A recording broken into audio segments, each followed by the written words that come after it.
जैसे कोई पूछता है भगवत प्राप्ति के बाद क्या आनंद होता है, क्या करना पड़ता है। ये सब प्राकृतिक बुद्धि की कल्पना थोड़ी है भगवत प्राप्ति।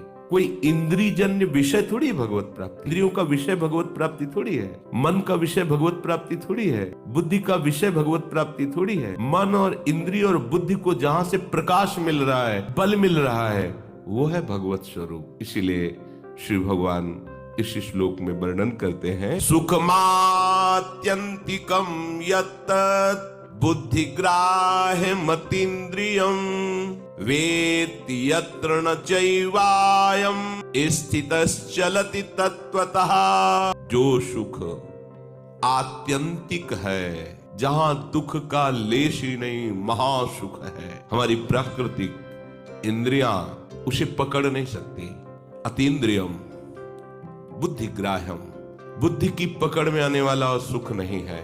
उस सुख का वही उपासक अनुभव करता है जिसने संपूर्णतया प्रभु को अपना समर्पण करके निरंतर भजन करता है। जिस समय वो सुख का अनुभव करता है, उस समय उसको ऐसी अपार सामर्थ्य प्राप्त होती है, कभी कोई भी व्यक्ति, वस्तु, स्थान, विषय, दुख, सुख उसे विचलित नहीं कर सकते। ऐसा महान सुख उसे प्राप्त होता है।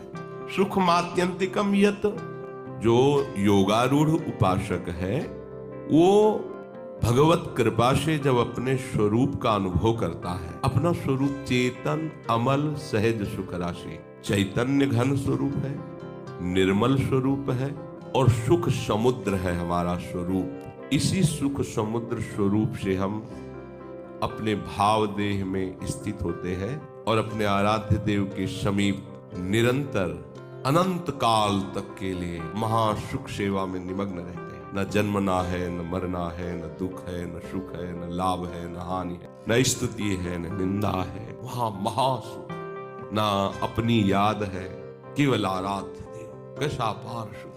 प्राकृतिक संसार में उस सुख की उपमा नहीं दी जा सकती। वो सुख कैसा है बोले, जैसे ब्रह्मा जी को नहीं, देवराजेंद्र को नहीं, उन सिद्धों को जिनको सिद्धियां प्राप्त हो गई, बोले नहीं, वो सुख किंचन मात्र भी इनके हृदय में नहीं है। ऐसा तो उपमा नहीं दी जा सकती। जो आत्यंतिक सुख है, जो प्रियालाल के समीप सुख का अनुभव उत्सचर्या कर रही, अपने आराध्य देव के समीप वो उपासक जो अपना अस्तित्व मिटा दिया है, उसको जो सुख प्राप्त हो रहा है, वो ब्रह्मा जी को भी प्राप्त नहीं, देवराज इंद्र को भी प्राप्त नहीं, और योग सिद्धियां प्राप्त योगियों को भी प्राप्त नहीं है।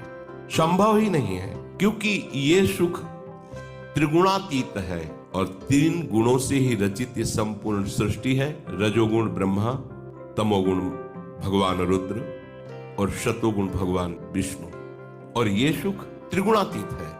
इसलिए उपमा ही नहीं दी जा सकती कि ऐसा वो सुख है, उपमा नहीं दी जा सकती। इतना जरूर शास्त्रों में लिखा है, सा काष्ठा सा परागति, इससे बढ़कर कोई गति नहीं। ये सुख की पराकाष्ठा है। जो हम इंद्रियों से सुख, मन से सुख, बुद्धि से लेते हैं, चाहे साधन परायण ही क्यों न हो, जो इंद्रियों से, मन से, बुद्धि से सुख लिया जाता है, वो प्राकृतिक ही होता है। कि इनकी सामर्थ्य केवल प्रकृतिजन्य सुखों को लेने के, आ ब्रह्म स्तंभ पर्यंतम, यहां से लेकर ब्रह्मलोक तक सब माया के द्वारा रचित है। तो जो हमारा सात्विक सुख है, शतुगुण जनित सुख है, वो भी प्राकृतिक ही है। अभी वो गुणातीत नहीं है, पर प्रियालाल का जो सुख है वो गुणातीत सुख है।